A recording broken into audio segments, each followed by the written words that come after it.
Thank you for joining us today on Misunderstood, Jay. Yeah, absolutely. Thanks for having me here. It's just great. So, very interesting topic. One that I think a lot of people don't believe in. And I guess there are a lot of people that do because you guys are in 29 seasons of a show, right? Yeah. So I want to get to the point, though, of like what it is that you guys do because there's so many non-believers. And before people stop listening to this podcast, I want them to give it a chance to believe. You know what I Absolutely, mean? for So sure. tell me how you got into this first. Yeah. So, I mean, for me, I've always been into the paranormal, the unknown. I kind of, as a child, I grew up just curious of everything, honestly, not even just the paranormal, just knowledge. I studied different belief systems, different myths, different cultures, and kind of what they believed. And I started finding there's all these like crossovers that a lot of beliefs find these same things, these same paranormal things that are happening. So it was kind of cool because it was an interest as a child, and then you grow up and you kind of, real world kicks in. And you have to get work, and you go on like that. And then around 2010, I was doing television work based around New York City, doing a lot of reality TV as a camera guy, sound guy. And a show reached out to me and just said, hey, we've been hiring a local sound guy wherever we go, but sometimes we're in the middle of nowhere, out in an abandoned town. So we're renewed for another season. We want to bring on a full-time sound guy. So they brought me out just as their sound guy originally. It was just another gig for me. So then I worked that. And about a year after that, being such a small group of people, we became close friends.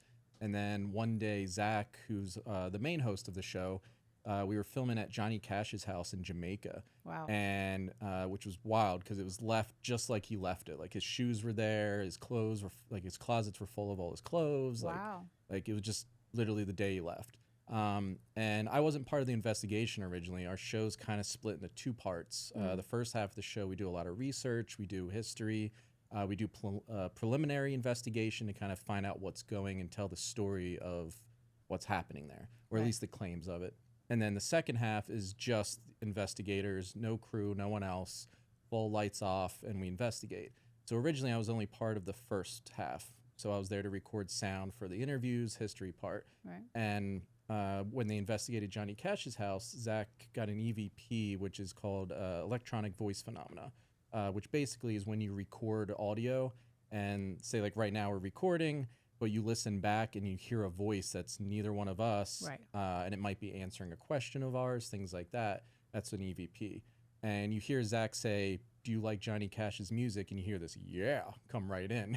And it was like pretty clear. And the next shoot, we're driving somewhere in Arizona, and Zach's like, hey, Jay, check this EVP we got at Johnny Cash's house, because he knows I'm a big music fan. And he's like, do you think this sounds like Johnny Cash? And I was like, yeah, it actually does. I was like, you could take his voice and get a sample of the real Johnny Cash voice and do a waveform analysis, and then take that EVP and do a waveform analysis, and almost like a vocal digital fingerprint, if you will. Right. And then kind of line them up and see how much it matches. And he was like, you can do that? I'm like, yeah, I'm a tech nerd. That's what I do. So he's like, all right, great. Well, have you do that. So then that was my first time. He brought me in front of the camera to do this. To show what you did. To do this analysis, Yeah. which it did line up, which was pretty amazing. Wow. And then from there, it kept evolving. I kept kind of throwing more ideas out, being brought in for different experiments, different analysis, things like that. And then it just kept evolving.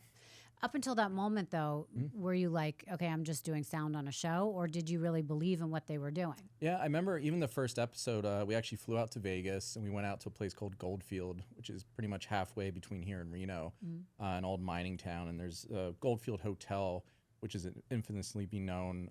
When they originally started the show, they did a documentary, and they caught a brick flying through the air by itself, and that was there. And I remember the first time I was there, Aaron on the show, while we were setting up, he's like, just go down in the basement by yourself. And I remember I was like, all right, sure, why not? Not even filming, I just did it. And I remember seeing shadows and all kinds of things. And I was like, all right, this is wild.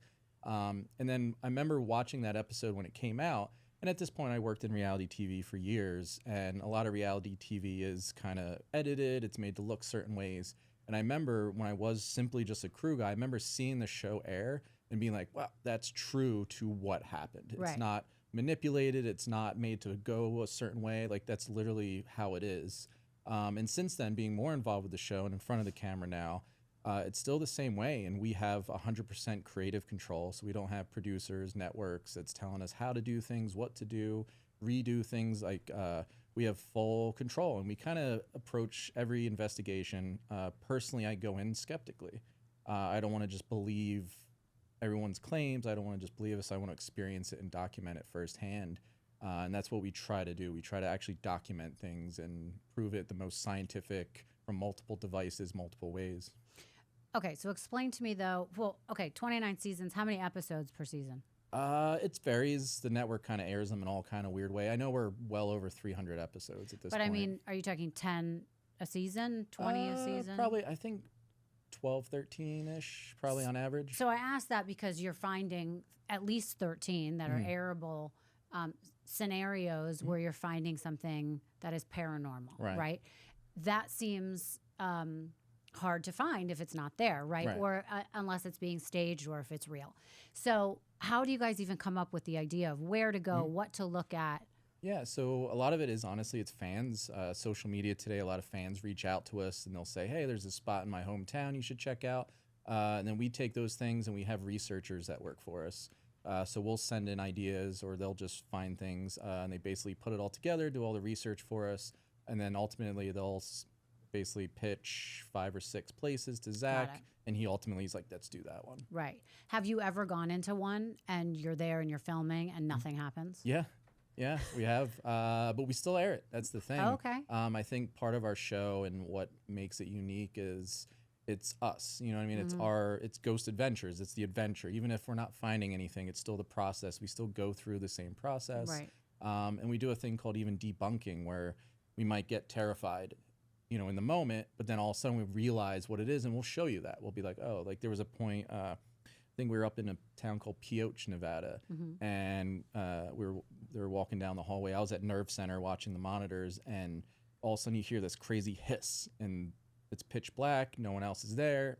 It's gonna make you, you know, jump and get freaked out. Yeah. And Zach freaks out, and then all of a sudden we realize it was one of those little automatic air fresheners that was just going like, oh yeah, you know, and we didn't know that. But in the moment, it's terrifying. But we show you that. We say, you know, and then we kind of laugh at ourselves. Right.